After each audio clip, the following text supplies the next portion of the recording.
안녕하세요. 보고 쓰는 남자 보스남입니다. 오늘은 중국 근현대 미술 이야기 그 두 번째 시간입니다. 인풍면은 정물화, 풍경화, 인물화를 모두 다 그렸습니다. 그 중에서 인물화가 가장 많은 수를 차지하는데요. 화가는 특히 여성 인물을 집중적으로 그렸습니다. 현대 여성, 고전 복장의 전통 여성, 누드화, 그리고 경극 여성 인물까지 그 종류도 다양합니다. 중국 전통 여성 인물화를 사녀화라고 부르는데 인풍면의 사녀화는 중국 전통의 것과 어딘가 비슷하지만 또 어딘가 다릅니다. 그림을 한번 보실까요? 그 주된 이유는 바로 형태의 차이에 있습니다. 그의 그림 속 여성들은 정형화된 형상을 가지고 있습니다. 가늘고 긴 눈썹, 쭉 찢어진 눈, 길고 오똑한 코, 앵두 같은 도톰하고 앙증맞은 입술, 뾰족한 턱은 피카소의 입체주의나 독일 표현주의, 또 모딜리아니의 여성인물화와 많은 점이 비슷합니다. 화가는 실제로 이상의 예술사조를 동경했고 청년 시절 많은 부분 예술적 영감을 받았다고 스스로 자서전에서 말했습니다. 화가는 또한 중국 민간 예술에서 많은 부분 예술적 영감을 받았습니다. 도자기 회화에 나타난 필선의 자유로움과 곡선의 미를 그의 여성인물의 윤곽선에 반영했습니다. 단순하면서도 기하학적인 종이접기 공예와 그림자극 인형의 형태는 그의 여성인물의 전형적인 형상이 되었습니다. 더불어 칠기공예, 한나라 시대의 화상전 등도 그에게 많은 예술적 영향을 끼쳤습니다. 화가는 중국의 민간 전통 예술과 서양 현대 회화의 형태미를 적절하게 조합하고 섞어서 독창적인 여성인물을 탄생시켰습니다. 하지만 그의 수많은 여성인물들을 보다 보면 어딘지 모르게 우수에 잠긴 듯한 미묘한 슬픔을 감지할 수 있습니다. 인풍면 선생의 중마고이자 그의 예술 인생을 늘 함께했던 친구 미술사학자 임문정 선생은 인풍면 예술 창작의 가장 큰 동기는 바로 고통이다 라고 말했습니다.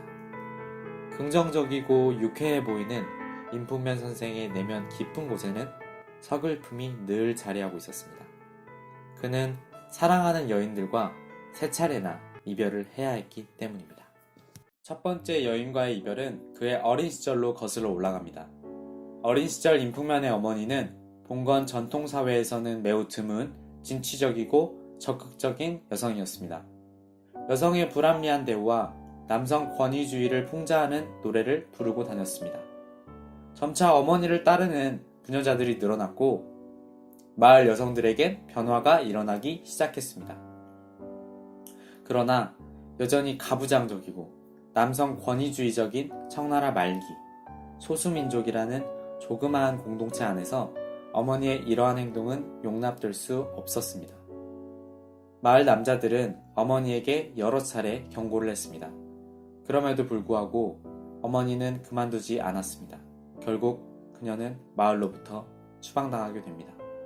이 모든 과정을 어린 인풍면은 지켜보았습니다. 사랑하는 어머니와 생이별을 하게 되는 것입니다.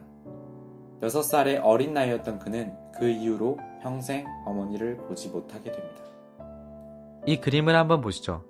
이 그림은 화가가 40년대 이후 상해에 머물며 전통 희극으로부터 영감을 받아 제작한 작품 중 하나입니다. 보련등이라는 이 작품은 중국 전설 이야기를 그린 것입니다. 보련등은 옥황상제의 셋째 딸 삼성모가 1000개의 보물인 보련등을 훔쳐 인간 남자와 사랑의 도피를 하는 내용입니다. 그녀는 인간 남편 사이에서 침향이라는 아들을 낳고 행복하게 살아갑니다.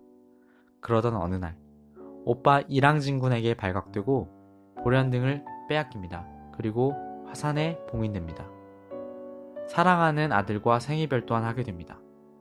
침향은 어머니를 구하기 위한 일념으로 긴 시간 스승 손오공의 고된 수련을 견뎌냅니다.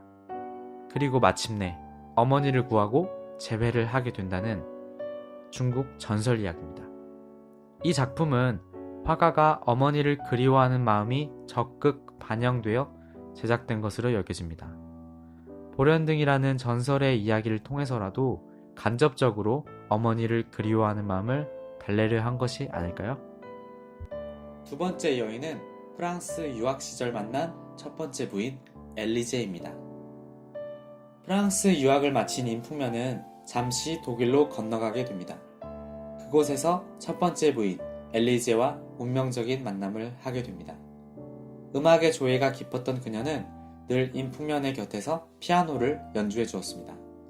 그리고 그에게 음악에 대해 많은 것을 알려주어 예술의 깊이가 더 깊어질 수 있게끔 도와주었습니다. 둘은 행복한 결혼 생활을 이어나갔습니다. 그리고 그들에겐 첫 번째 아이가 생겼죠. 하지만 그녀는 아이의 출산과 동시에 세상을 뜨게 됩니다. 아내를 잃은 슬픔을 추스를 겨를도 없이 갓 태어난 아이마저 세상을 뜹니다. 그리고 3년 뒤 대학교 동기이자 조각을 전공한 프랑스 여인 앨리스와 두 번째 결혼을 하게 됩니다. 얼마 후 그녀와 인풍면 사이에는 딸 디나가 태어나게 됩니다. 중국으로 돌아와 인풍면은 교직 생활과 창작 활동에 집중하며 행복한 가정 생활을 이어나갔습니다. 그러나 곧 중일 전쟁이 발발합니다. 그리고 가족들은 뿔뿔이 흩어지게 됩니다. 인풍면은 홀로 교직 생활을 이어나가기 위해 충칭으로 피난을 가게 됩니다. 아내와 딸은 상해에 머물게 되죠. 전쟁이 끝난 후로도 그들은 오랜 시간을 같이 보내지를 못합니다. 아내와 딸은 또 생계를 이유로 브라질로 이민을 가기 때문입니다. 그 이후로 그들은 편지로 연락을 가끔 하며 지냈지만 인풍면은 거의 노년을 홀로 살아갑니다. 이렇듯 그의 삶은 늘 외로움이 가득했습니다. 특히 사랑하는 여인들과의 이별, 그들의 부재는 그의 작품 속 여성 인물들의 슬픈 표정으로 묻어나왔습니다. 밝은 색채로도 경쾌하고 힘있는 붓의 획으로도 작가의 깊은 슬픔을 가리기는 어려웠던 것입니다. 인풍면은 상해와 홍콩에서 90살이라는 늦은 나이까지 지치지 않는 열정으로 창작에 임합니다. 동양과 서양, 예술적 통합이라는 큰 숙제를 평생이라는 시간을 바쳐 풀어내려 했습니다. 그는 온갖 풍파에도 고난에도 좌절하지 않았고 끊임없이 노력한 결과 중국 근현대 미술의 거장이 됩니다. 지금까지 화가 인풍면에 대해서 알아보았습니다. 다음 편은 새로운 화가의 이야기로 찾아오겠습니다. 지금까지 시청해주셔서 감사합니다.